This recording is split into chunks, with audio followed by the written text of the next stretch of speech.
दाऊदच्या बायकोबरोबर माझं संभाषण झालं अशा स्वरूपाचा एक आक्षेप माझ्यावर त्या कालखंडामध्ये लावण्यात आला आणि त्याची चौकशी झाली. चौकशीमधून त्यामध्ये तथ्य नाही असंही समोर आलं.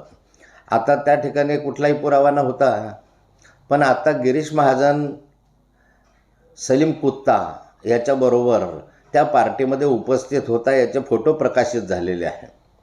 आणि ते फोटो असे आहेत की त्या ठिकाणी देशद्रोही व्यक्तीचे तुमचे संबंध आहे असा ज्यावेळेस आरोप सुधाकर बडगुजर यांच्यावर तुम्ही करतात आणि त्याची SIT चौकशी करण्यासाठी SIT नेमली जाते.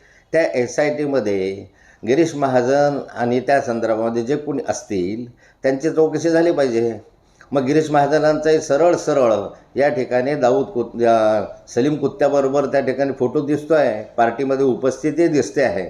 त्यामुळे देशद्रोहींशी गिरीश महाजनांचे सरळ संबंध आहे का, या घटनेची पण चौकशी करण्याची आवश्यकता आहे. मला असं वाटतं की ज्यावेळेस माझ्यावर आरोप झाले, आक्षेप घेण्यात आले, त्यावेळेस पक्षाने माझा राजीनामा घेतला होता.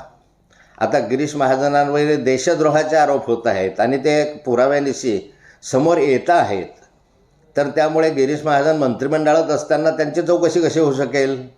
त्यांनी आधी राजीनामा दिला पाहिजे, राजीनामा घेतला गेला पाहिजे, यानंतर SITच्या समोर गेलं पाहिजे, तरच खरं चौकशी होऊ शकेल. नाहीतर भारतीय जनता पार्टीची भूमिका आपल्याला स्पष्टपणे माहिती आहे की वॉशिंगमध्ये त्यांचा माणूस टाकला की तो स्वच्छ होऊन बाहेर येतो. तसं गिरीश महाजनही या वॉशिंगमध्ये टाकून बाहेर येतील की काय अशी मला भीती आहे.